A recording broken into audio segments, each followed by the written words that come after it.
তিনিদিনীয়া ৰাসৰ উৎসৱ। সেইফালে চাওক সপ্তম বৰ্ষৰ শাৰদীয় নিবেদন।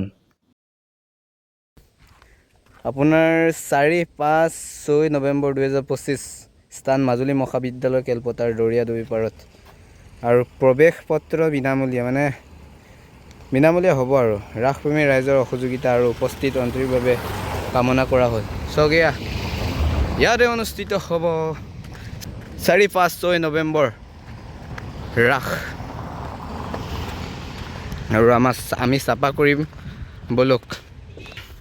সেয়া আৰু সপোনৰ বৃন্দাবন মথুৰা বিচাৰিব নালাগে আপোনালোকে যাবলৈ আৰু মাজুলীতে আছে সেই সপোনৰ বৃন্দাবন।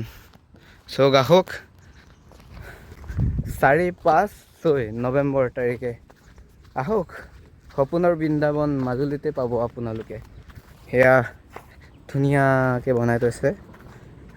আজি আহিব আৰু মাজুলী বুলি ক'লে ভাল লাগে আৰু চাওক কি ধুনীয়া হৈ গ'ল, মানে কি ধুনীয়া পৰিৱেশ হৈ গ'ল। চাওক আমি কি ধুনীয়াকৈ বুটলিলোঁ, সকলো শেষ।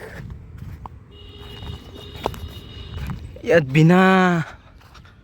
বিনামূলীয়া প্ৰৱেশ হ'ব আৰু সেয়া আৰু চাওক। আৰু জুবিন দাৰ কাৰণে মাজুলী এজনী ছোৱালীয়ে দুখ পালে দৰিয়া পাৰতে জুবিন গাৰ্ড সোঁৱৰণি বৃক্ষৰোপণ। আমি সেইফালে চাওক সেয়া ৰোপণ কৰিছিলোঁ, কি ধুনীয়াকৈ উঠি গৈছে। আৰু সেইফালে এটা এই দোকানীৰ পৰিৱেশ চাই দোকানীজনীয়ে কি কৰি পেলাই থৈ গুচি গ'ল।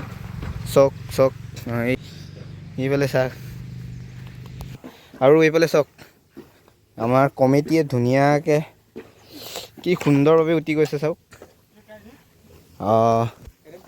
মজা এনেকৈ ধুনীয়াকৈ উঠি গ'লেই ভাল লাগে। আৰু এইফালে মাজুলী এজনী ছোৱালী দুখ পালে আৰু এইটো আমাৰ